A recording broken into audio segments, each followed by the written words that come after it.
laawol kisal ko laawol peewal e ɓantal. أعوذ بالله من الشيطان الرجيم. بسم الله الرحمن الرحيم. اللهم لا علم لنا إلا ما علمتنا إنك أنت العليم الحكيم وتب علينا يا مولانا إنك أنت التواب الرحيم. رب اشرح لي صدري ويسر لي أمري واحلل عقدة من لساني يفقه قولي. وبالحق أنزلناه وبالحق نزل. اللهم أرنا الحق حقا وارزقنا اتباعه وأرنا الباطل باطلا وارزقنا اجتنابه. اللهم اجعلنا من الذين يستمعون القول فيتبعون أحسنه. أولئك الذين هداهم الله وأولئك هم أولو الألباب.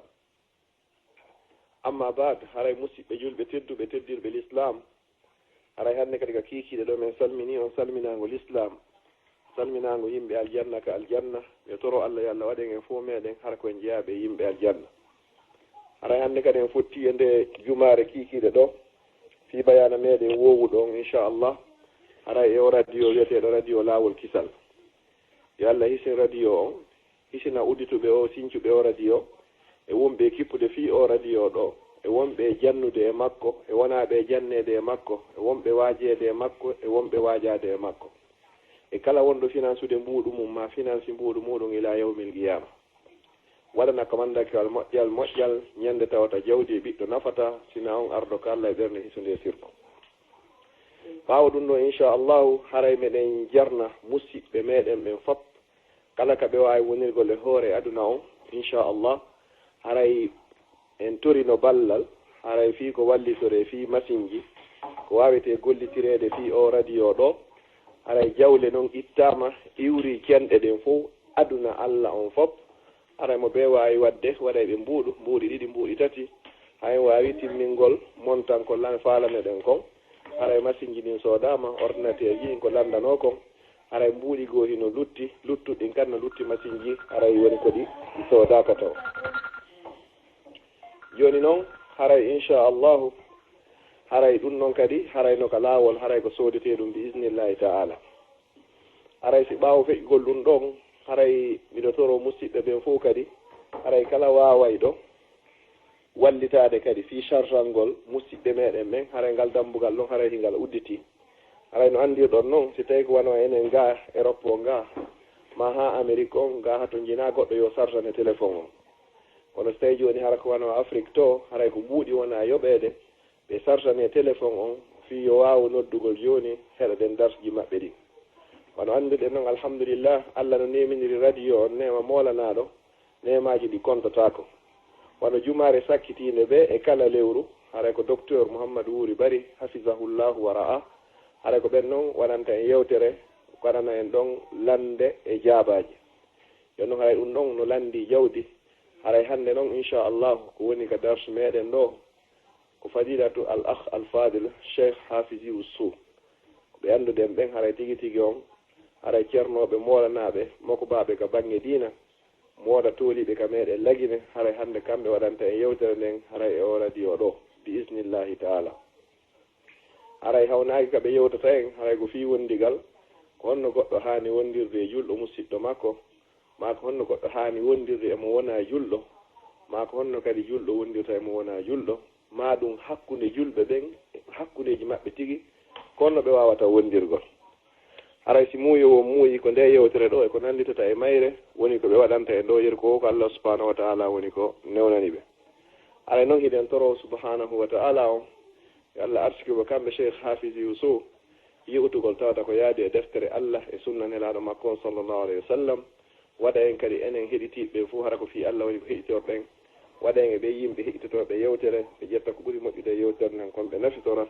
innahu waliyu zalika wal qadiru alayh.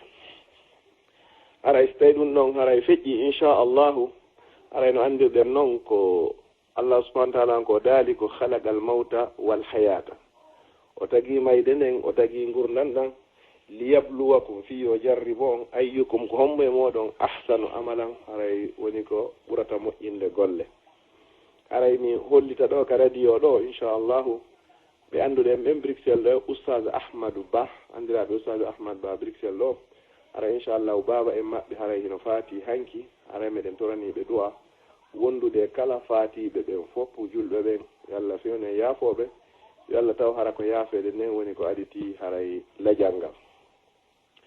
haray si ɗum noon feƴƴi inchallahu haray ko yewteten ɗo o radio laawol kisal ɗo kadi imo jogii projet ji buy programme ji ɗin fof hara na darsji ɗin ɗo tun kadi ko yowndiri ka meɗen e kawata ɗo kadi haray ɓe sonnaɓe ka laawol kisal ɗo inchallah hiɓe nangi projet moolanaɗo ko tawata wawa e nafude julɓe ɓen fof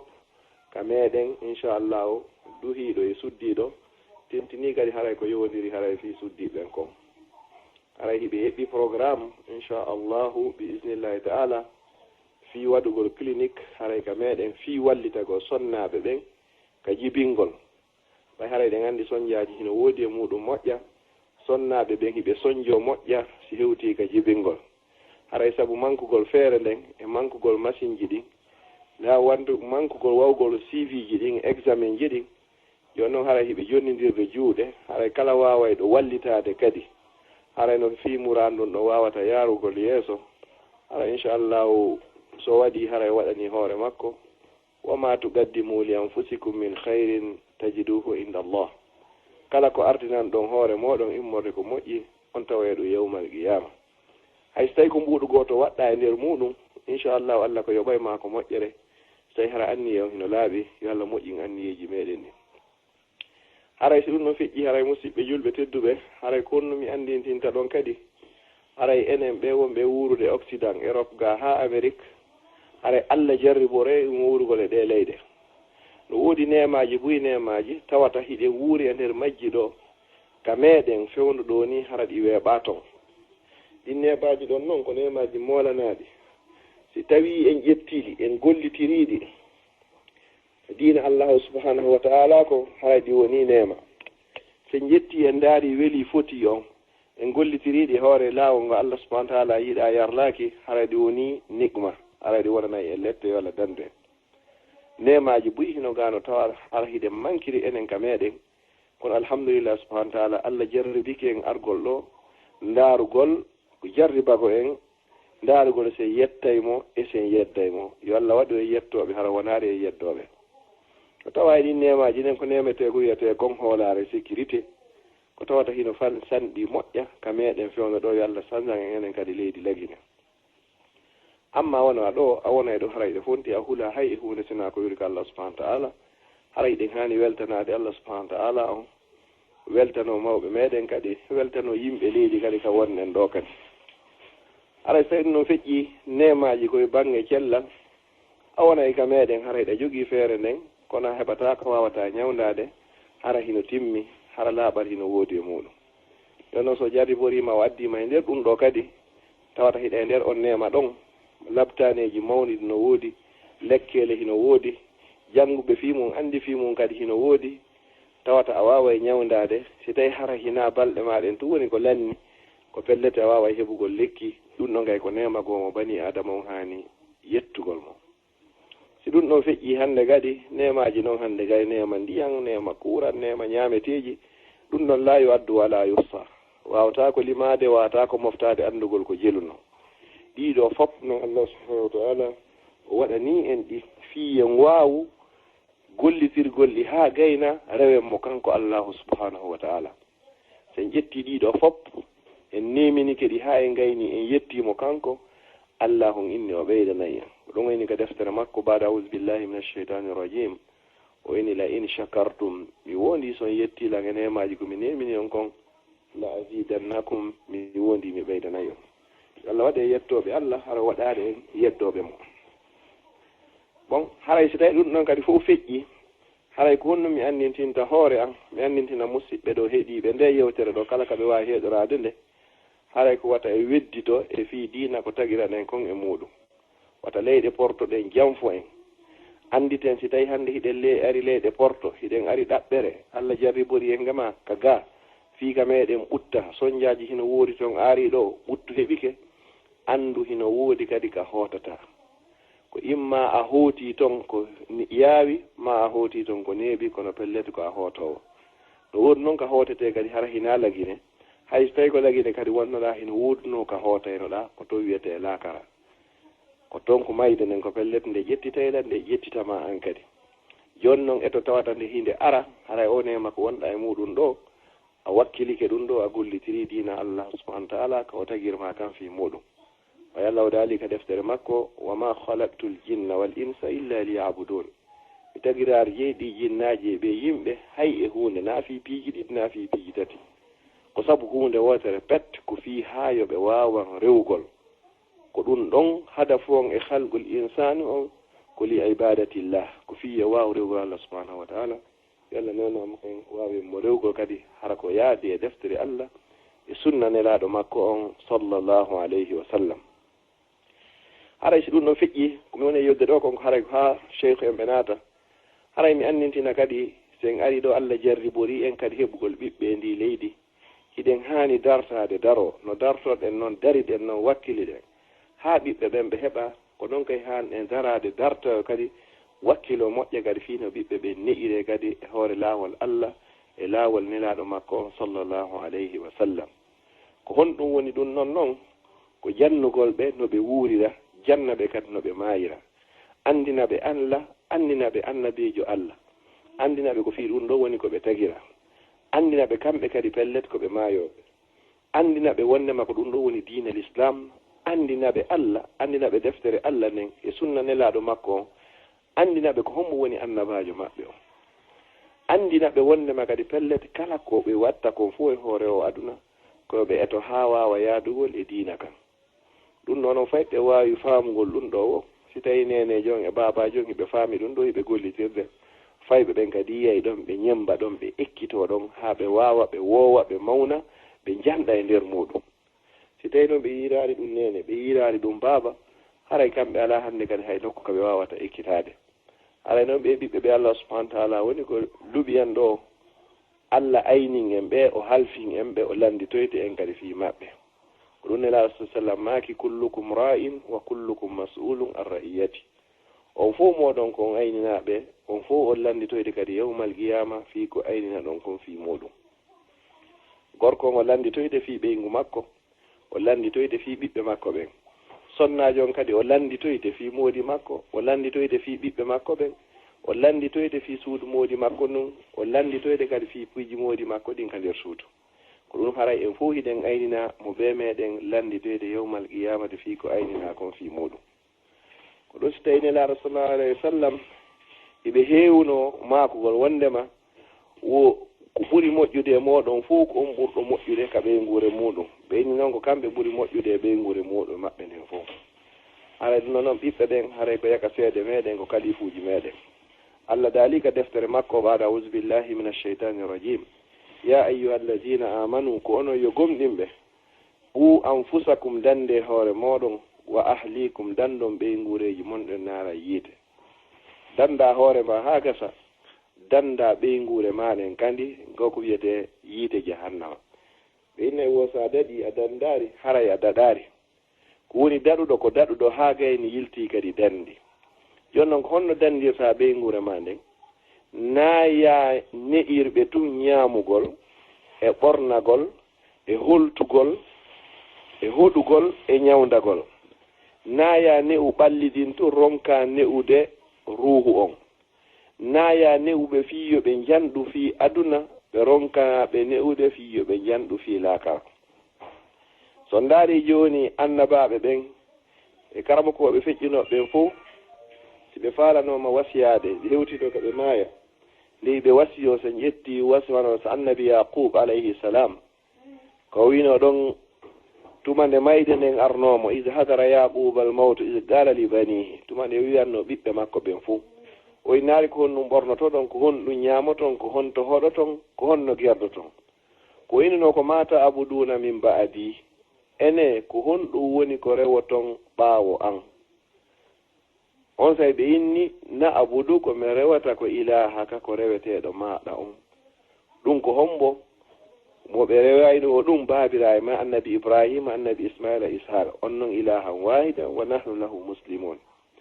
haray ko on ɗon woni ko mi rewata olle ilahan wahidan on ko reweteɗo goto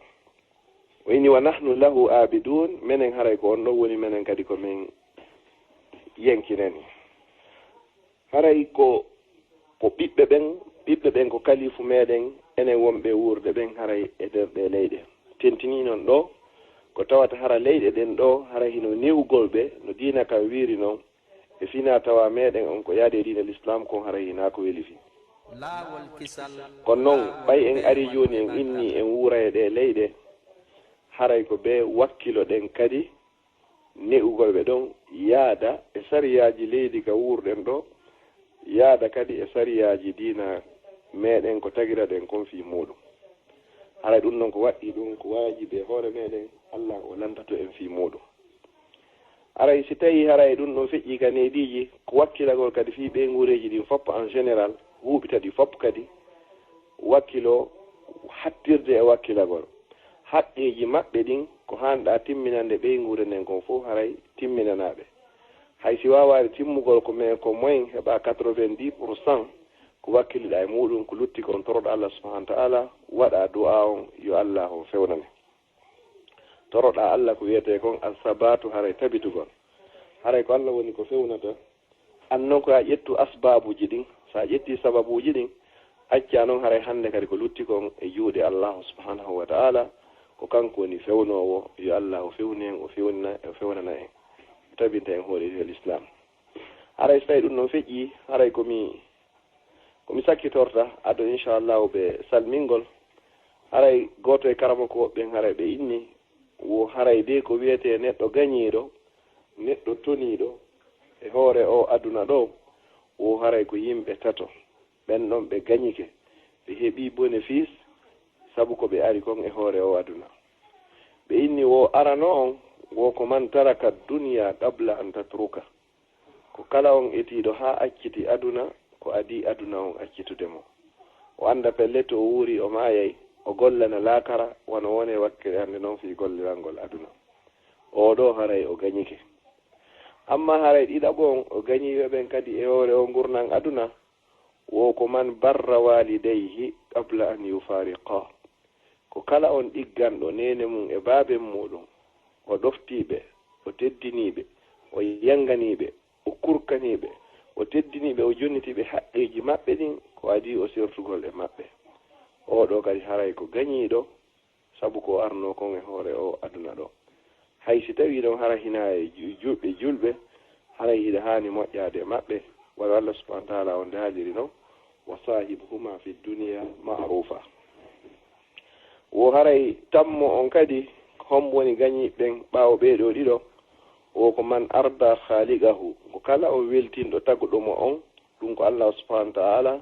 qabla an yalqah ko adi a fottoygol e makko ko adi a yiidoyde e makko haray oɗo kay ko neɗɗo gañiɗo sa weltini Allah ado a mayde sa weltini Allah ado a tawoydemo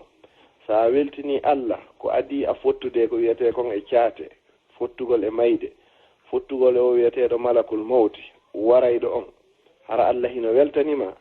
haray a natoray ka ɓeɓe Allah subhanahu wa ta'ala on yewtata fi mum inna allazina qalu rabbuna Allah thumma istaqamu tatanazzalu alayhim almalaika alla takhafu wa la tahzanu wa abshiru bil jannati allati kuntum tuwadun haray ɓeɗo ɓe inni haray watan hulu watan suno ta hulu ko accuɗon aduna kon taw hulu kadi woni ko tawoyɗon kon ko menen wonno weldiɓe moɗon men ka adna ko menen kadi woni ko jaɓɓoyto on ka lakira ko ɗum woni nahnu awliya'ukum fil hayati dunya wa fil akhirah oui haray ɗum ɗo ko ɗum ɗo wiyete gurdan ko ɗum ɗo woni ko yela turki Allah subhanahu wa ta'ala on yo Allah okku en battane moƴƴo o okka en timmode labande haray mi dara wono ɗo inchallah hawnaki haraɓe hewti aqulu qawli hadha wa astaghfirullah li wa lakum fastaghfiruhu innahu huwal ghafurur rahim wassalamu aleykum wa rahmatullahi wa barakatuh. Fadi ko ngara no hiri ko assalamu aleykum wa rahmatullahi wa barakatuh. Naam wa aleykum assalam wa rahmatullahi wa barakatuh. Ray ni nodduɗon ko Conakry woni ka saare ɗo mo wiye Hafiz Sow ko diplôme université baccalauréat mi jogii en théologie charia islamia université ni Ahmadul Imam Muhammad Moussoud islamia nde Riyad nde wadde magistére nini toon ɗon miɗo woni directeur radio no wiye Bonheur Conakry président association no wiye Al Ansar imamu joɗude mosquée Al Ansar on ɗo Lambagne defte sa hare mi hiwriki on ka radio Laawol Kisal mi torki Allah subahanahu wa taala e nde jonde nde joɗɗen ɗo yo Allah subahanahu wa taala waɗi barke mayre hare mi andintinayi hannde ko juma ñande sappo mois de février ɗum no hawri e lewru julɓe ɓe ñande sappo e tati lewru julɓe ɓe eyi no ɓe holliri noon mi yewtay ɗo ɗen bisrillah e mawdu meɗen o fii ko yondiri fii moƴƴiri jikku hana tijon kadi kon mawdu no ɓe suɓañen ɗo ko toɓɓere himmude ɓay islam o wawata marsude e ɓaawa jikku o koye niraaɗo sallllahu alayhi wa sallam ɓe holli wondema diinul muamala wo so nani huwodiral ko yondi kon ko l'islam koyte kon diina goɗɗo timmi o ka haala loga arabiya ɓe ne karam koɓe jannoɓe wona nahawɓe e wiye taarifu jusain yufidul hasr si mubtada o habaru addama tawi ɗi noon hiɗi waɗa alif e laam haray ko firi ko ɗimmo on ɗimmo on ko himo heeƴi e nder arano o yani sakkitaɗo wolede on ko on ɗon représenté attaɗo wolede o sinama joni addinul muamala addinu al muamala o so nani goɗɗo jokki diina ko so tawi himo wawi huwodiral makko ngal ko huwodiral moƴƴal ɗum ko ka jikku islam on e nder defte wallifaare ɗe ko defte hadise ma ko defte wiyete ko tarbiya wiyete ko nediji ɗi ma defte fiqiha ka sakkitoɗe heno winda toon dambugal ɓeynagal kitabul adab e nder on kitabul adab yadde toon al akhlaq jikkuli ɗi ala e deftere hara ko wiyete kon deftere wiyete kon al jamia ko defte hadis ma defte fiqiha ɗen sina sifa ngal ɗon dambugal nawɗa nder toon yoni en ka alquran tawde Allah subhanahu wa ta'ala emo addi aya qur'an spécial fii jikku on harnaynugol détail jikkuuji ɗi no duwa wonirde noon amma hoolugol détail ji ɗi inne ko ni neɗɗo duwa wonirde hakkude makko e ɓeeɗo hakkude makko e ɓeeɗa hakkude makko e ɓeeɗo hakkude makko e ɓeeɗa ɗum ɗum ne heewte ko qur'an kono ko yewtugol taw fi importance mum on innugol ɗum ɗon ko huunde mawnde tawde Allah subhanahu wa ta'ala yewti en finiraaɗo sallllahu alayhi wa sallam o wii wa innaka la ala khuluqin azim oɗo aya qur'an Allah subhanahu wa ta'ala yewti o holli nelaaɗo sallllahu alayhi wa sallam ko jikku towɗo tawaaɗo e jikkuji mawɗi ɗi ka makko kanko Allah subhanahu wa ta'ala nelaaɗo sallah sallam woni e hoore mum sen fokkitiriɓe ayeje ɗo hara waɗɗinde nike e wawa andude wonde maho oɗo jikku ko fi makko no mawni e nelaɗo sallah sallam ɓurɗo ɓe andude on ɓurɗi wowdude maɓɓe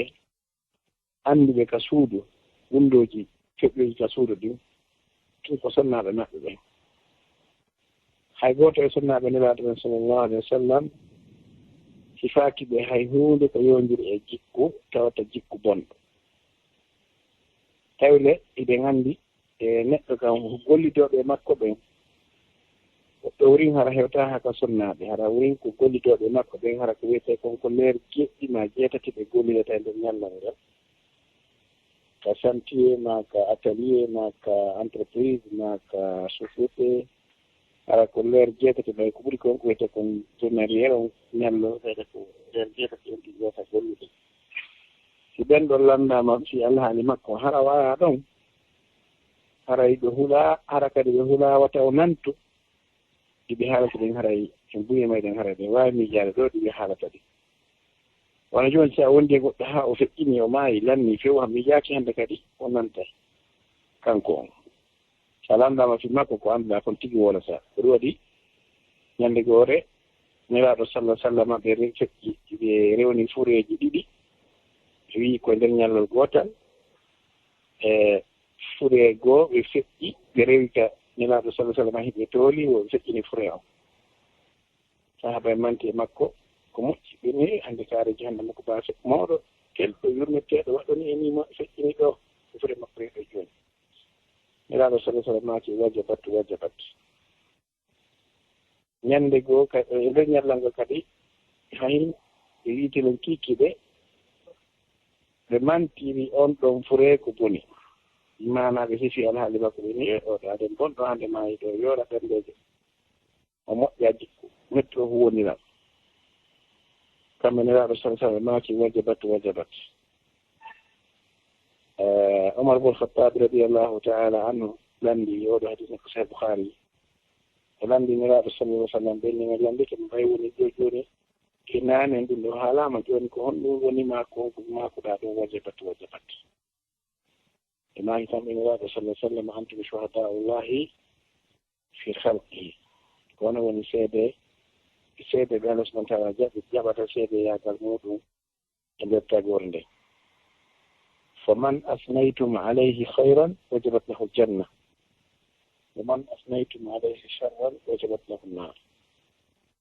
kala moɗon mo mantuɗon e muɗum ko moƴƴi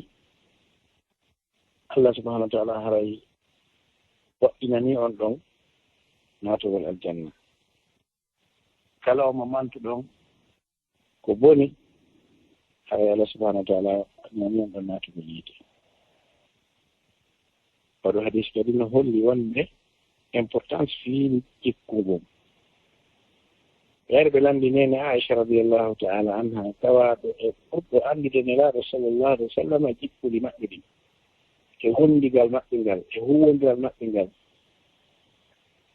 ɓe landi ɓe tayle nelaɗo sallah sallam feƴƴinina neeɓi ɓenni ko honno on jikkunilaɗo sallah sallam oɗo hadis kene ko Bukhari imam Tirmidhi naddemode ko deftere wiyeten Ash-Shama'il Muhammadiyya o wi kana khuluquhu al-Qur'an ene ay ɓe nannama ko ɓe maaki wonde ma jikkuniraɗo sallallahu alaihi wa sallam hari ko alquran on mana kala faalaɗo andude niraɗo sallah sallam e jikkuli maɓɓe ɗum ɓe huwodireno e ɓe huwodiri ɓe yo fontu alquran a mum o ndaara ko wonton konko ɗum ɗo kadi ko seede jaɓɓiniɗo tawde toonde ko ɓe maaki ɗum ɗo han niraɗo sallah sallam feƴƴini so ɓe tawa kadi ɓurɓe humpitade gundoji niraɗo sallah sallam o wondiga maɓɓe jehma ñalomareɓe woni ha himpi hollugol wondema jikku ngon ko hunde himmude ñande go niraɗo sallllahu alayhi wa sallam heɓe tooli kadi juulirde goɗɗo ko naati ɗon ɗum waɗi wono laabi ɗiɗi ma laabi tati e maaki kamɓe niraɗo sallallah alih w sallam ko dambugal ɗo naate nattire ɗo jooni neɗɗo aljanna on neɗɗo naatiri ɗo o salmini ɓe o ruɓɓi o salmini ɓe o tooli ñande goo kadi ɓe maaki naatire ɗo jooni ko dambugal ɗo neɗɗo aljanna on an neɗɗo ɗon tikkadi sahabaji ɗon tikkadi o naatiri ɗon ɗum ñande kadi woni laabi ɗiɗi ma laabi tati ɗi tati noon hawrande tawi oɗo sahabaji wiyete Abdullah bin Omar radiyallahu ta'ala anhuma tawi onno ɗon o miiji o jokkay o neɗɗo o ndaara ko wonno o mari gunɗo sigireji ko rewiti Allah subhanahu wa ta'ala hara ɗum ɗon no ɓurtitike hoore ko kanko o jokki haa tawi ɓe aljanna waɗɗano on ɗon oɗo o ma yaali taw o jokkitimo ko waynondira o wi min dey miɗo haala ya accu wonden ɓe balɗe ɗo sabu min e baaɓe ngan alhaali no hakkunde amen wiyaali ɓe haɓi o wiyaali ko probléme kono o waɗi koyte kon tawri o wirmi haala kam laawol kisal ko laawol peewal tuma on sahabankeje wi awa ellana ɓe yaaɗi ka suudu ɓe wondi balɗe tati nder ɗen balɗe tati ko ɓe wondi ɗon o yaali eno hoora alkansa e nder muɗum ma tenen e nder muɗum. O yaali ono immo jemma juula. Tawi Abdoulahi ibn Omar kañum o hoora e alkanti o tenen o juulay jemma. hay nelaaɗo sallllahu alih w sallam mante Abdoulahi ibn Omar e maake ni'ma rajulu fulan law kana yaqumu lleyl makko e maake ni'ma rajulu Abdallah law kana yaqumu lleyl. moƴƴi neɗɗo wiyeteeɗo Abdoullahi tawi ko Abdoulahi ibn Omar ɓe faandi. kamɓe karam koɓe hadisi ɗo ɓe wi gila ñannde Abdoulahi ibn Omar namtinongol konngol gila nden ñannde o ronkaali juulugol jemma haa o feƴƴine. hay ko nawnaare ko faateno muɗum ɓe lanndine o ɓenni ene ko honɗum so a maayi suniɗa e aduna. o wii komi suni aduna si mi maayi ko piiji ɗiɗi komi tawata komi wawata hoorugol ñalaaɗe ɓe mi hoorenooɗe mi wawata juulugol duɓɓe ɗen juulenooɗe. Ihtisar Abdoulahi ibn Omar e makko wondi ɗembalɗe ɗon o lamndimo ɓe wondi ɗembalɗe ton o miiji olantako mo haa o yiya goɗɗum ko tawata ɗum ɗon hono seeɗi ko jokki goo on tuma noon o lanndo dalil muɗum kankadi o yaha o nannga o teŋo ɗon o watta e hoore ko jokkuno kon fi yo wonu aaden aljanna. o yaha e ŋaañi tum jemma ko siɓe waawa like o sikka o yaha immoto on salligo juula ɗembalɗe ɓe wondi on o hoorale majji o juula jemma e majji ɓayi mo jokki anndugol alhaali oɗo tawni ba alhaali makko waɗi on tuma en heewi min leydi jew min e baaɓe ngan hunde alaa hakkunde amin ɓe balɗe ɗo ko woni tum nani nelaaɗo sallllahu alih wa sallam no maaka laaɓiji ɗiɗi ma tati haaɗen aljanna naatire jon ko tambugal ɗo tawa ko a woni naatude yeetinteeɗe mari goɗɗum goo sikire ko wirniti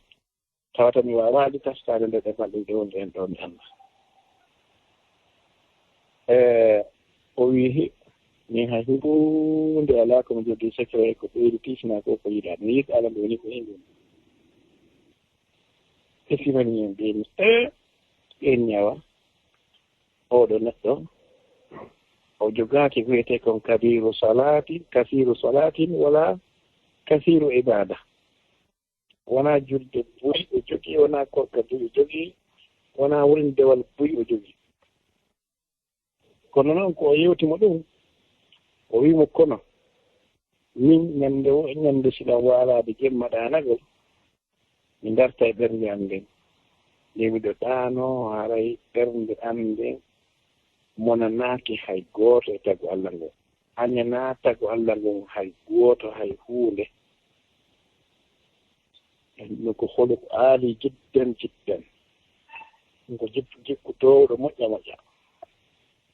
ko ɗum waɗi si tawii nulaaɗo sallallahu alih wa sallam maaki wondema oɗo woni ade aljana باختصار إخوة الكرام koko wiyete jikku ɗum ko hunde mawnde al'islam no woodi ɓe buy noon wonɓe janngude buy janngude woni sunna no nokke no wakkile dina ka moƴƴa ɗum hara pellen naka jikku gonɗen sengoɗen heɓugol no ɗiɗol moƴƴa noon so nduwodini hakkikata ko wonɓe janngude naafi ka wonɓe gollitirɓe si a naniiɓe ɓe huwoni hakkikata ko wonɓe janngude naafi kan yiiɗen ko gollitirooɓe ɓeɗi hara musidɓe jiɗɓe tedduɓe neɗɗo on o wakkilete o miya hoore makko o jara o moƴƴina jikku makko ngon e wii jikku ko façon ɗiɗi no woodi alhuluqul muktasabu wal huluqul jibilliy huluqu ko jikku faƴƴitaango tawata ko an ƴelti hoore ma e ngu iko jikku ngu tawata ko an ƴelti hoore ma e ngun jikkuɗa ko jikku tawata ko noon jibbiniɗaɗa wiyete kon jibilli wono woni jooni woɓɓe ko jibinte hara no ñaaɗi woɓɓe ko jibinte hara no ñaaɗa jibinte hara no hawji ɓe jibine hara hawja ɓe jibine hara sonkay ɓe jibine hara sonkata ɓe naandi ko jibilli kono noon hara en jooni neɗɗo on kanko imo yamiraa honɗum imo yamiraa ƴettugol jikkuli makko ɗin o peesa ɗi e ka sariya ko wii kon eɗon gannda wiyen ko jogii ko ma ko lamdi to ko jomiraɓe gannde ɓen o meeɗira jikkuji makko ɗin ɗon ɓay nani ko nene Aisha ma ko wonde wonde waɗo sala sallam haɗo jikku makko ko alquran on tigi o ƴetta jikkuji makko ɗin waɗɓani ɗon si hawrodiri alhamdulillah siko absu mum o moƴƴintina hoore makko o ne'a hoore makko defte ɗe windi wallifaɗe fi akhlaq ko jikkuji ɗe defte no manki hakkunde meɗen enen janngoɓe sunna ɓe yimɓe joni ko woni janngude ko aqida ɓe wiyete kon al ibadat wa chey min al muamalat al halal wal haram wonde no janngo tawhidi ha ɗosa o jannga fi dewal ngal ko honno o rewita Allah subhanahu wa ta'ala o jannga seeɗa e ko yowndi kon ko wiyete kon al halal wal haram ko roddi kon hara o sela taway mo acci ɗon dambugal mawgal e dambugal l'islam no wiye kitabul adab ngal dambugal ɗon ngal ko defte hadis ngal ko defte fiqiha e qur'ana no heewi nder toon ɓe ngaari e ayde qur'ana ɗen kada yewti telemma ka fi wondigal hakkunde addañe ɓiɓɓe muɗum ɓe yewti fi muɗum ko honno goɗɗo wondirta e ɓiɓɓe muɗum ko honno ɓiɓɓe wonirta e mawɓe muɗum no yewta fi muɗum o wi en telemma ka niidi no goɗɗo wondira ɓiɓɓe muɗum o anfusakum wa ahlikum nara o yewti en ko honno goɗɗo wonirta e mawɓe muɗum ɗum kadi ko niidi o wi en honɗum wa imma yablughanna indaka al-kibara أحدهما أو كلاهما فلا تقل لهما أف ولا تنهرهما وقل لهما قولا كريما واخفض لهما جناح الذل من الرحمة وقل رب ارحمهما كما ربياني صغيرا. نيدي الله سبحانه وتعالى يوتي في نبوة وندرتا موب مودو الله سبحانه وتعالى يوتي نيدي نبوة وندرتا مودو القرآن وعاشروهن بالمعروف wondide maɓɓe no moƴƴi o yewti hen kadi ko honno goɗɗo wondirta e moodi muɗum kanko Allah subhanahu wa ta'ala o wi walahunna mislu alladi alayhinna bilmaruf o yewti hen kanko Allah subhanahu wa ta'ala ko honno goɗɗo wondirta e nelaɗo sallallahu alaihi wasallam honno goɗɗo wondirta karama ko muɗum يا أيها الذين آمنوا لا ترفعوا أصواتكم فوق صوت النبي ولا تجهروا له بالقول كجهر بعضكم لبعض أن تحبط أعمالكم وأنتم لا تشعرون. باختصار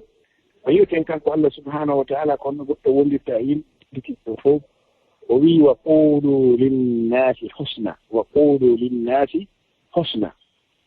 كل فوق هو نقول ولد ما باختصار من سبيل الإجمال نقدر نهاني wattande yiɗi fi ko wiyete jikku ɗum ko hunde mawde sen gayni yettugol fof en ara noon ɗum woni importance fi oɗo jikku aren noneji jikkuli ɗo e wi jikkuli ko ɗiɗi noneji mum ɗin ko ɗiɗi ko hombo jikku arano on ko jikku faggiteteɗo mo tawata ko ya geru elta hoore ma e hoore on jikku ɗon jikku ɗimmo on ko jikku mo jibindinaɗa e muɗum jonon jikku wiyete kon al akhlaqul jibiliya si tawi joni o sonka e ma o hawja e ma o ñaaɗa e ma o piya e ma ko nandi e muɗum ko jikku mo o heɓida e muɗum dama ɗum halno woni ko newiɗo kanko o haɓat o sonkata ko de o waɗirta o ñeegay honno o ƴawata hawɓide ko jiɗi o immota ko heñamo o hiimi nonne ko ɗon ko jibilli ko noon o heɓira noon ko akhlaq jibiliya walakin kono haray ko duwa kon kanko on so jiɗindirama noon madama en wiyama yen ƴettu eniraɗo sallllahu alayhi wa sallam jikku on Allah subhanahu wa ta'ala wi laqad kana lakum fi rasulillahi uswatun hasana haɗa ɗon holli wonde wona ya holoto jikkuli ɓe jibindiraɗa ɗin e muɗum wiyamin ko ni mi heɓira na ɗum ɗon haray okkataba baraji ɗo baraji ɗin ko al akhlaqul muktasaba fiya hamo baraji ko jikkuɗi ɗi faggitiɗa ɗin ko ɗo windanteɗa baraji na jikkuɗi ɗi heɓitoɗa e muɗum min fadlillahi subhanahu wa ta'ala wa karamihi no jeeya e moƴƴere Allah subhanahu wa ta'ala e teppugal makko e dokkal makko nde okkatama jikkuɗi ɗaɓɓaɗi ɗin hala ko ɗin heɓitaɗa e muɗum ɗon haray a waɗata effort kamɗi fiya heɓu e baraji ɗin hara ko waɗata ɗo wo ko anni e on anniye kasɗol imtisal annigol ñemmingol e nelaɗo sala sallam fi ɗoftagol jamiroɗo ala nden exemple joni an a woni neɗɗo yurmeteɗo an a woni neɗɗo teddinomo yi o an a woni neɗɗo e okkowo an a woni neɗɗo honnowentelan famodirteɗo ɗum ɗo ko mi aɗa sontana tagirma ko akhlaqi tibiniya kono fiya heɓu baraji ɓe fiɗa wonde ma hiɗa waɗde ɗum ɗon fii ɗaɓɓugol wela e Allah subhanahu wa taala idan andiyan hara joni al akhlaqu jibiniya tatawafaqu ma al akhlaqi al muktasaba indak hara jikku yani jikkuji ɗi heɓuɗeɗa e muɗum ɗi no feppodiri jikkuli ko wiyete kon la ilaha illallah ɗi faggititeɗi ɗin to hara joni fiya heɓu baraji ɗin an hara sattanama hay ko ya anniyo tum hayre ko sennidi hakkude fuɓɓagol e lootagol ko anni on kamɓe koɓe tawhid ɓe wi la amala illa be niyya ko be kala ko watta kon haɗa wondi anni ihtisar haray andi noneji ɗin ko jikkuli ɓe wawide jikkuɗi no fecce ɗiɗi jani jikku arano on wiyete al akhlaqul jibiliya ɗum ko babu wasa ɗum ko dammugol yaajungal jikkuli ɗi goɗɗo heɓida e muɗum ɗin donc haray ko yo ƴettu woni ñawore ɗin ɗon jikkuli ɗi goɗɗo heɓida e muɗum ko yo jaɓuɗi fof ɓay haray ko noon o heɓira walla haray himo yamira goɗɗum ɓe wi haray ɗo yo ƴettu jikkuli ɗe heɓidade e muɗum o peesindira ɗi e deftere Allah nden e sunnallaɗon sallllahu alih wa sallam saabu honɗum fiyon ɗum tawde Allah subahanahu wa taala wi laqad kana lakum fi rasulillahi uswatun hasana tatani ko onnilaɗo Muhammadu sallllahu alih wa sallam jokkorgal moƴƴal e ñembinal moƴƴal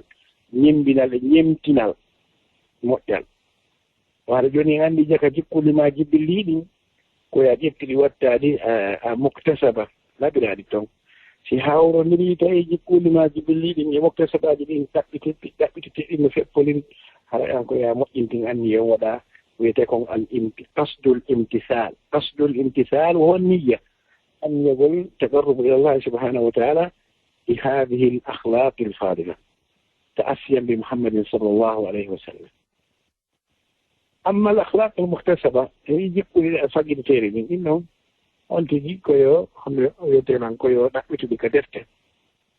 سجان جون دفتة كتاب الآداب وكتاب الأخلاق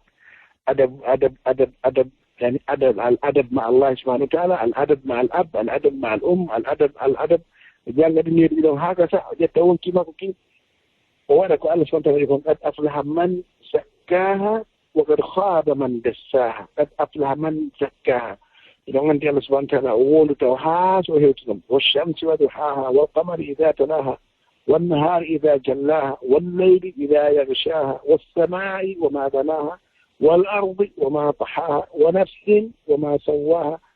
فألهمها فجورها وتقواها وقد أفلح من زكاها وقد خاب من دساها wondoje jeeɗiɗi jokkodirɗe ko Allah subahanahu wa taala wondi wondoore makko wotere wawi yonde hay so wonde so wondi hara yoni so wondi noon o wawi laabi jeeɗiɗi o jokkidiri woni jawabu ɗasame on ko honɗum ko wi qad aflaha man zakkaha wa qad khaba man dassaha Allah subahanahu wa taala wi wo gomɗima laama on laɓɓinɗo wonkima ko kima wi wa nafsin wa ma sawwaha fa alhamaha fujuraha wa taqwaha قد أفلح من زكاها وقد خاب من دساها. إذن لابد من قصد الامتثال لأنه أمر من الله سبحانه وتعالى. فلو بيو ميجو من دينغول دارنا كونغول واتغول كو الله يمرغول فينغول يمرغول أندن بيو ميجو دون اشتاي هورندري وندما جيكولي ماكو دين كو أخلاق الجبلية هورندري أخلاق الشرعية خيرهم الحمد لله رب العالمين. إذن موسيقى تدوه haray yen anndu wondema noneji ɗin ko noneji ɗiɗi sen ari noon jooni ka al akhlaq al muktasaba al akhlaq al muktasaba تفاصيل الأخلاق المكتسبة لأن هذا الذي يهمنا الآن وليس الأخلاق الجبلية point ɗimmu ko yetten point tammo troisiéme point on jooni ko yewtugol fii neediji ɗaɓɓeteeɗi ɗin a jooni sen anndi inni neediji ɗin ko façon ɗiɗi needi ndi wonti heɓida e muɗum ndi ndin ɗon wiiɗo ñaawre mayri ko yo ƴettu jikkude makko ɗin o mesira ɗi ka alqur'ana e ka sunanlaɗo sallah sallam ko hawrondiri kon e muɗum o yetta Allah subhanahu wa ta'ala wona aade e fo buyi fi muɗum sina moƴƴintingol anne makko on fof fi faanagol ñemdingol nelaɗo sallallahu alaihi wasallam ñemtina yamirore Allah subhanahu wa ta'ala sina yamirore Allah subhanahu wa ta'ala donc hada ko mari wo e muɗum ma dama jikkol makko ɗe jikkoli ɓe yewta ko nelaɗo sallallahu no fekkodiri donc hada ko wodanimo wo ko wodanimo ko honɗum ko qasdul imtisal wo hon niyya amma noon so tawi jikkuli makko ɗin ñarayi ko na hawrodiraali e jikkuli e sharia manan bi mana hara kanko joni hino woodi piiji ɓuri jikkuri ɗi o woni bitata ɗi waawi dartede ɗi meejire ko alqur'an e ko sunnaɗo ko ɗum ɗon ɓuri jaalaade e tagore nden yani al akhlaq al muktasaba ko jikkuli faggititeɗi ɗin ɓuri ɗuuɗude Allah subhanahu wa ta'ala no accani en liberté fii ka waawen heɓde baraji fii ka waawen heɓde honno moƴƴere nde yolnde ɗo fi mum kad aflaha man zakkaha kad aflaha fiya heɓon on falaha wiyaɗo ɗon ko be waɗa effort ma an ko honɗum ko tazkiyatun nafsi wa tarbiyatuha ala ma yurdillahi subhanahu wa ta'ala idan ko ɗum waɗi nokku o wi inna hadaynahu sabil imma shakiran wa imma kafura Allah subhanahu wa ta'ala wi o joni bono adama laawol ngol as-sabil ɗon joni laawol ngol andi ko din islam ko sahih din islam sonɗon on ko ɗum woni laawol ngol ko laawol annagol ɓay o waddi al-islam holli al-islam al-ahadiyya al-ma'ruf fi ahdi an-nabiy sallallahu alayhi wa sallam annahu sabilullahi subhanahu wa ta'ala ko laawol annanongol ngol soniraɗo sallallahu alayhi wa sallam wonima ko laawol annagol ko gonɗon laawol woni al-islam on ko lil ahadiyya ko wowano kon soniraɗo sallallahu alayhi wa sallam ko laawol fi hewtegol ko Allah subhanahu wa ta'ala ko ngol laawol ɗon Allah subhanahu wa ta'ala inna hadaynahu sabil imma shakiran wa imma kafura idan Allah subhanahu wa ta'ala okki en liberté o okki en doole o okki en gandal o okki en nelaaɗo sallallahu alayhi wa sallam okki en alqur'an e sunna nelaaɗo sallallahu alayhi wa sallam e karmakoɓe waajotoɗen e ɗi nemaji hannde no woni o radio ji e internet e ko nande muɗum fi honɗum fi ha wawen humpitade ko ɗum Allah subhanahu wa ta'ala faandi honɗum ko faala e won ko honno elte noon hannde kadi wonkiji men ɗin elten ɗi e hoore no Allah subhanahu wa ta'ala faali noon ko ɗum wi kad aflaha man zakkaha wa kad khaba man dassaha nokku goo ko Allah subhanahu wa ta'ala wi kad aflaha man tazakka wa zakara isma rabbihi fa salla ara tibi om newgol wonki e hoore neediji wiyete kon al adabul muktasaba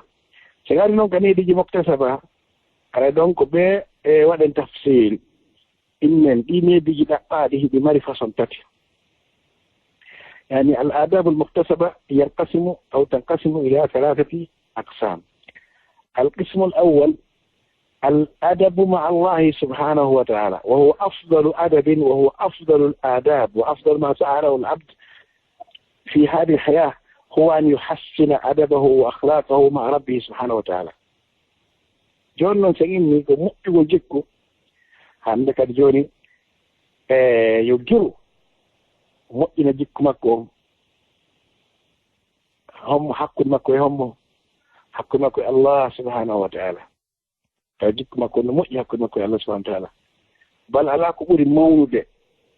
e jikkuli ɗin wa moƴƴugol jikku hakkude muɗum e Allah subhanahu wa ta'ala ala ko goɗɗo jogi fi muɗum o yangi fi muɗum fi hoore makko fi wonki makko fi eltugol wonki makko fi mi'aki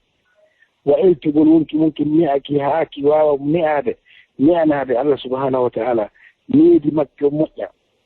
hakkude makke Allah subhanahu wa ta'ala no jeeya ko ɓuri mawnude ko goɗɗo doganta hoore muɗum dogana fi wonki muɗum e fi muɗum tigi dogugol fi no wonki mum kin hettira hoore muɗum ki laaɓa ki ne'o ki totta hakke Allah subhanahu wa ta'ala ɗum ɗo no tawa ko ɓuri mawnude ko woni ɗon ko ɗum waɗi وكون نقول نقطة حكم الله سبحانه وتعالى كيف يكون الإنسان مؤدبا أو متأدبا مع ربه سبحانه وتعالى أولا بتوحيده وإخلاص العبادة له قرروا بيته وسلم توفيل ما كتوحيد حكم الله سبحانه وتعالى فالعلاقة الأساسية بين العبد وبين ربه هو إخلاص العبودية لله سبحانه وتعالى وهو الأصل الأول وهو الأساس المتين الذي إذا بني عليه أي جدار لا ينهار شينا ما جوني ni'agol needi hakkude muɗum Allah subhanahu wa ta'ala o fuɗɗi ko sellingol finde tawhid nden hakkude muɗum Allah subhanahu wa ta'ala hara waɗata shirku woɗɗito ko wiyete shirku naɓɓinan Allah subhanahu wa ta'ala tawhid ɓernde makko nden tawa inde laaɓani Allah subhanahu wa ta'ala ende fewti e makko kanko Allah subhanahu wa ta'ala wahda ende hoolode Allah kanko subhanahu wa ta'ala kanko tum hende irri allahnkiyagal Allah ngal subhanahu wa ta'ala tawde kadi ko kanko tum kadi woni ka ɓernde nden fii ko yowdiri kon allahnkiyagal ngal subhanahu wa ta'ala no jeeya e moƴƴugol jikko hakkude muɗum Allah subhanahu wa ta'ala al-i'tirafu bi jamili sani'ihi alayhi irragol wonde ma Allah subhanahu wa ta'ala moƴƴike maɗa ɓay kanko adduma ɗo hay goɗɗo naɓma joni sodama biye hewɗa Amérique ma sodana ɗo biye hewɗa Angola ma hewɗa France ma ɗum Belgique ma ɗum honto ma naɓma hajju a weltantomo inna e jasakallahu hayran barakallahu fik weltanitoma a wonandilan saabu mi ari ɗo joni noon adduɗoma noon aduna o min al asas Allah subhanahu wa ta'ala jaa bik min awwal min al adam ma kunti mawjud tawi a wodano occasion Allah subhanahu wa ta'ala adduma bi fadlin subhanahu wa ta'ala min wona kadi goɗɗo ko waɗi deman fiya yahane a joni haɗi goɗɗo asla anta gayre mawjud goɗɗo yahaali déposé demande nokkugo fima an bi karamillahi subhanahu wa ta'ala wa minnatihi subhana Allah subhanahu wa ta'ala moƴƴi e maɗa o adduma ɗo jaɓango mo irro nde moƴƴere ɗon wiyete ko ɗirragol wayni al-i'tirafu bil fadli fadila al-i'tirafu bil fadli fadila ɗirragol moƴƴere nden ɗirranode joom mayre ɗum ko tawa ɗum e moƴƴere kadi wona Ibn Qayyim rahimahullah wi shukru ni'ma min an-ni'ma shukru ni'ma min an-ni'ma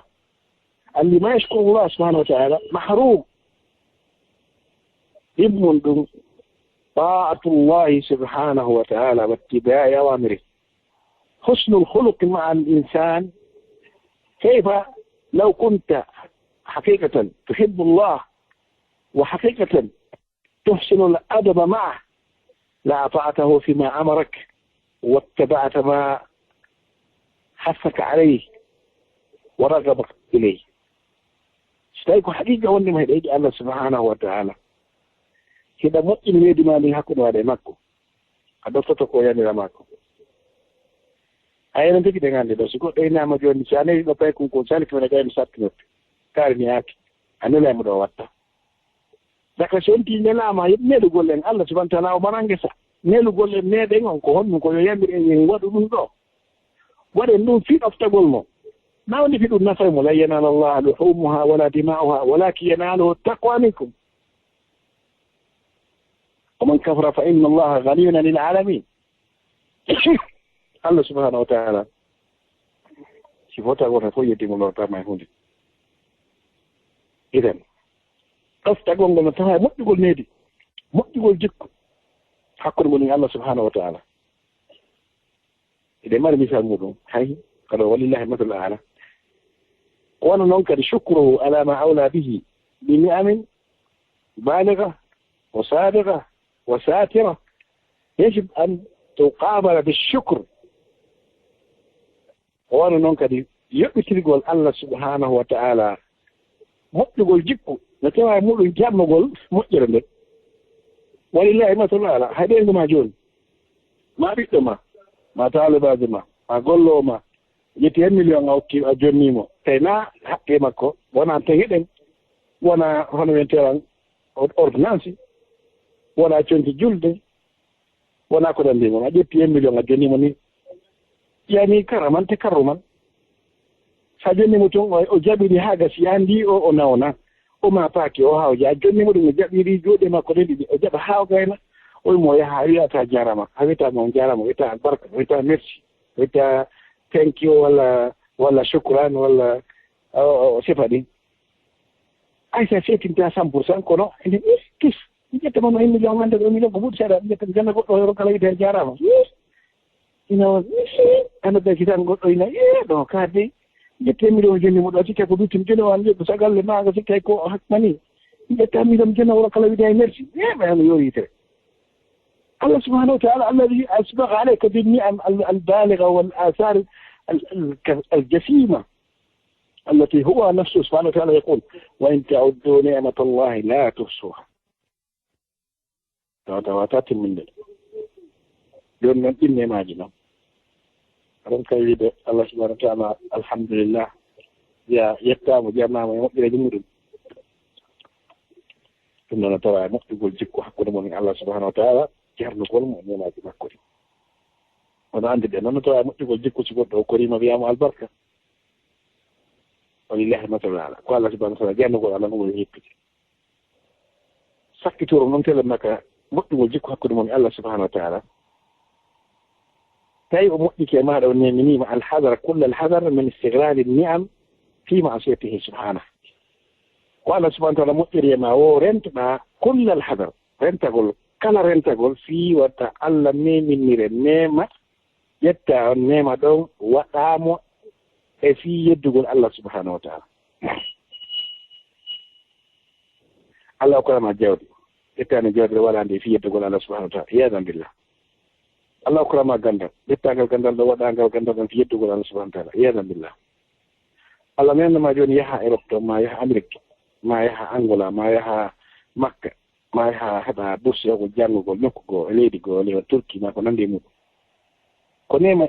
kammi mahrum ko ngelo woni hebaali fere dum ko ngelo woni heba fala de yaade hebaali fere rehira Allah subhanahu wa ta'ala mujje maada ko neno ma yaha yettirama on nema ɗum yeddugol mo angal waɗigol ko naɓuma konton ɗon tawa e yeddugol nema o tawa e yettugol nema o waɗugol mo eltamo e fii ko welata Allah subhanahu wa ta'ala القسم الثاني من الآداب المكتسبة حسن الخلق مع النبي صلى الله عليه وسلم مؤدق الجكو حق من أن لا محمد صلى الله عليه وسلم كيف الأدب مع النبي صلى الله عليه وسلم في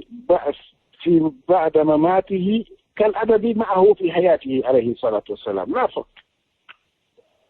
نيدي دي قد نعودة حق لمكو أن لا محمد صلى الله عليه وسلم هاي في بفاتي كروك بفاتي دون دي نيدي دون إنيدي دي أني أتنو دين هراهي مورد أن لا صلى الله عليه وسلم كو ووتي هاي فسبوع قد ودي إمام مالك نادي رحمه الله هاري كم بسي بجنة هاري سجن الله صلى الله عليه وسلم اللو تتوهاب اللابة وستو چونكي دانيجي كتارا ميتلن قلها مؤجة daɗɗa goɗɗo addowo sunno cuurayi on ara harno sunni cuurayi ka binde ka ɓe tooli kam hiɓe jannude ɓe landa ko fii honno ɓe waɗanta ɗum ɓe wi kamɓe dey hiɓe faala uuringol makuji nelaɗo sallllahu alayhi wa sallam ɓe wi alman maliki har ɓe wattata ko paɗe a juulirde no windi angal wattagol paɗe kenen kono kamɓe har ɓe watta ko paɗe few ɓe landa ko fii honno ɓe ko teddingol nelaɗo sallllahu alayhi wa sallam hay si tawi en ina tawi goɗɗo wattata ko paɗe kono hollugol wondema hari almamiɓe no faami wondema needi ndi goɗɗo duwa wondude e muɗum ndin telemelaɗo sallah sallam ndin ɗon ndi ƴewata fii koɓe faati kon hari kanko ne ande imam malik meɗen rahimahullah o jaɓatano goɗɗo sonka ka fewdo ko nder juulirde goɗɗo sonka e tun e nder darsu makko on oya wala tajharu lahu bil qawli ka jahri ba'dikum li ba'd la tarfa'u aswatakum fawqa sawti an-nabiy woɗɗo ngo faami ɗum ko so tawi hadise no jangede wata on ti townu hito muɗum gon ko noon woniri hadise inoɗaɗo sallllahu alayhi wa sallam jangede wata on tigi townu hito mum harna ɗum noon woni jangude إذن لا بد من حسن الخلق والأدب مع النبي صلى الله عليه وسلم فلذلك العلماء سموا سورة الحجرات سموها بسورة الآداب والأخلاق لا والكسل ولا والبيع والإبانتال تود نلاد صلى الله عليه وسلم نكده تود نلاد صلى الله عليه وسلم الله جتنينا من قبل سورة وال جلب كرم قدم جلب بين من قبل سورة الآداب سورة اليوتو في نبي في جكولي كهن قبل وندتا e yimɓe heɗitiɓɓen ko honno woni taw ara noon ɗum telema ko bani adam kono woni ko enniraaɗo Muhammad sallallahu alayhi wa sallam am en mbihi wa akren mbihi fidahu abi wa ummi salawatullahu wasalamu alayhi iɗen en anndi jakkaɓe min usuli ddin ihsanul khuluqi مع النبي صلى الله عليه وسلم بعد مماته مثل ما كان يحسن خلقه لو أدرك حياته صلى الله عليه وسلم ko moƴƴingol jikku muɗum o hakkude muɗum wondude muɗum e nelaaɗo Muhammad sallallahu alaihi wasallam wastawno hara kanko tawama o woodi e nelaaɗo sallallahu alaihi wasallam wa tafsiluhu kadaati أولا احترام سنته صلى الله عليه وسلم وتعظيمها أنت جهر ندوها هرم وتبدي لسنة الله صلى الله عليه وسلم وماونا كدي سنة مقدم وماونا سنة ماونا سنة هرو آل ومعنده وبتبدي ناس سنة الله صلى الله عليه وسلم وماونا سنة الله صلى الله عليه وسلم أولا السنة هاي نوعا هاي أولا تأزورنا هاي أولا نوعا زورنا بل وقتو هاي كولته كزورنا كنا هيتي كما بدركو ما كجنرال صلى الله عليه وسلم عياذا بالله إذن فتوى إيكو وقتو هيتي اللي في مدو متنو تدنقل سنة نرال صلى الله عليه وسلم وقول لك سنة بدركو هيتي فيركم كن حركة عموما حركة متدني سنة نرال صلى الله عليه وسلم متدني في وارع متدني في حجاب متدني في قصد متدني في جوني والجمع متدني في kana ko tawata no windi wondema ko sunna hadis no woodi winduɗo no woodi ko sunna o teddina fi muɗum o hay so tawi o Allah newnaani o waawgol gollitirgol ngol ko goɗɗum teddingol ngol mawnina ko goɗɗum ngoo o tawa e moƴƴagol jiɓɓu hakkude muɗum e nelaaɗo sallallahu alayhi wa sallam angal townugol hito muɗum ngo so tawi on to jehi waɗo Makka Allah newnanimo o hewtita e belnaɗon hara o townali hito makko gonɗon hara o sonkali ɗon hara waɗani ɗon ko hana waɗede o hanaka waɗede wonno noon kadi hara tawi o sonkata so tawi haditeje maɓɓe ɗen no janggede hara kadi o sonkata e hoore nelaɗo sallallahu alih w sallam e almam maliki makiri lon so tawi hiɓe jannude hadiseje ɗe ɓe jaɓata goɗɗo sonka ɓe innay wondema ɓe jannga e goya noon la tarfa'u aswatakum fawqa sawti nabi walla noon kadi no tewa e moƴƴugol leydi hakkude muɗum e nelaaɗo Muhammad sallallahu alih w sallam tawiti maɓɓe ha alama ko juuɗe e maɓɓe aɓal soyi ko ɓuri fanɗude kon e ko fanɗi ko so tawi neɗɗo on moƴƴugol leydi hakkude muɗum e nelaaɗo sallallahu alih w sallam yontere ɓe e nder yontere nden jumaare be jumaare hakkude alansara e futuro يصلي عليه صلى الله عليه وسلم كما ثبت ذلك في الصحيح ينتر في جمع هيتي وجولا نلار صلى الله عليه وسلم حقو لي ألان صلى فترة ويندي إذن لتوى مؤتقل جكو حقو نمود نلار صلى الله عليه وسلم كف اللسان عن أهل بيته وأصحابه رضي الله عنهم reenugol ɗengal muɗum ngal ga e wonduɓe compagnon ɓe makko ɓen an hiɗa yiɗi goɗɗo hiɗa teddinimo hiɗa moƴƴi e makko ɗa sabotude ɓeygu makko a sabotude ɓiɗɗo makko sabotude talibaji makko noon haray wawata yaadude ko ɗum waɗi jogitagol ɗengal mungal ga e wolugol fi ɓeygu e nelaaɗo nden sallallahu sallam wolukoɓe ko moƴƴa jogitagol ɗengal mungal ga e wolugol fi sahabaɓe nelaaɗo nden sallallahu sallam ko moƴƴa ɗum ɗo no tawa e ko timminta meedi neɗɗo ndi o ni'i ɗi tawi himo ni'i hakkude makko e nelaaɗo sallallahu alayhi wa sallam hay enen ɗo hay gooto e meɗen jaɓata goɗɗo an goɗɗo hiɗo weldi kono yen o aybinay ɓeygu ma ɗo weldi kono aybinay ɓiɗɗo ma o ɗo weldi kono aybinay e wondiɓe maɓen golliteɓe maɓen hiɗo weldi ɗum ɗon haray ko ɓeyete ko noga sara ko goɗɗo e moɗon nodditi weldigal ngal hay ma weldigal teddugal tigi tigi o e goto jaɓata ɗum toɓɓere tammere nden sakkitorde nden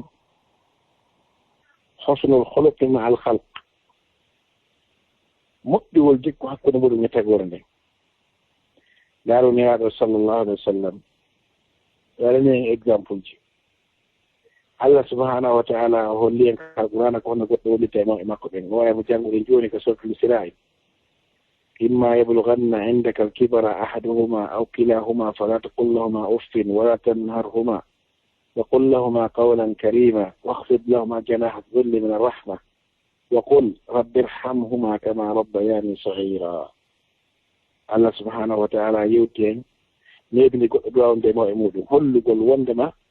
tawi karma koɓe tarbiya ɓe wii woko fiyo noon Allah subhanahu wa ta'ala wii si mawɗo ma on mawni wo koya waɗu koya wata wimo uf puisque ko ɓe wo si on tigi mawni haray o metti fii no mawnita noon ko noon o mettirta fii joni noon si o metti fii kaka o metti fii ɗon noon wiyaɗa joni noon wata wi'umo of a yahaniɓe joni laɓe addiɓe Konakiri ma Mamum ma Kindiya ma Dalaba ma Pita a addiɓe ma Telimile lawgol moƴƴa yahanaɓe addaɓe Konakiri hewton tun janngude ɓe ne nattaɓe to ɓe noddama ɓe ne arana mi sella dande no musde mawdi min ñaali yo kam wuro Konakiri ga ɗum hannde on silla kono yaha toon inne toon on hewta e Fuuta laawol ala goɗɗo yahata toon ala toon ko wonon to naftani ala toon ɗum ɗo duuɗu ɓannaki Allah subhanahu wa ta'ala taqul lahuma uffin si wima yahanɓe si wima nattu ko nattu hada al adab ma al ma al ab wa qul lahuma qawlan karima walanɓe konngol mokko bayaga konngol teddungal konngol moƴƴol labangol ɓettinawol ɓernde واخفض لهما جناح الذل من الرحمة woya weeɓe kamɓe gaddetimaɗen tan goɗɗo towni to he yeeso makko ɓe ndaaɓe makko hay so ɓe janngi kamɓe jannga hay so ɓe laami kamɓe ɓe laamaki hay so ɓe mari kamɓe ɓe mara hay so naam assalamu aleykum wa rahmatullahi wa barakatuhu musidɓe julɓe tedduɓe haray usaɓe ɓe yalti ka ligne gaaɓe nande ɓen noon haray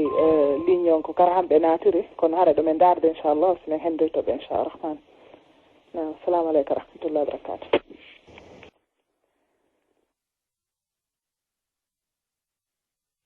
na musidɓe julɓe tedduɓe haray ɗomin yaafini fota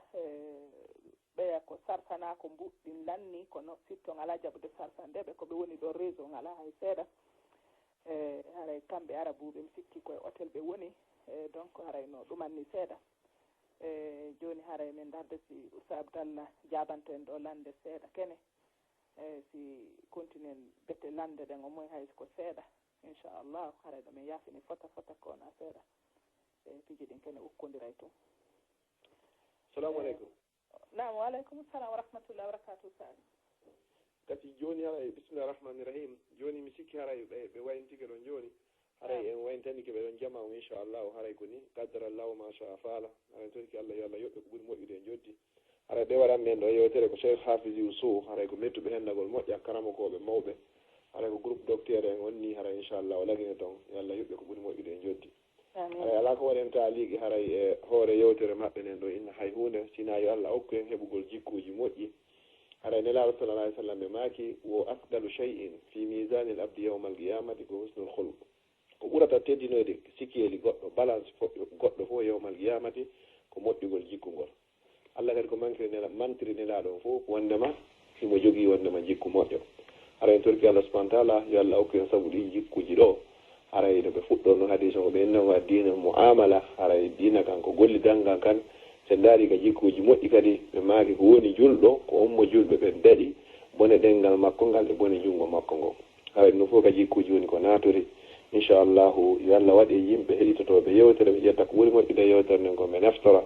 innahu waliyu zalika walqadiru alayhi wassalamu aleykum wa rahmatullahi wa barakatuh haray Mamadou Ali winne ƴettuwo hay so tawi ko lande joyi joni haray hiɗe wawi ƴettude ɗo lande ɗen ha ka woni 23h30 o haray inchallah assalamu aleykum wa rahmatullah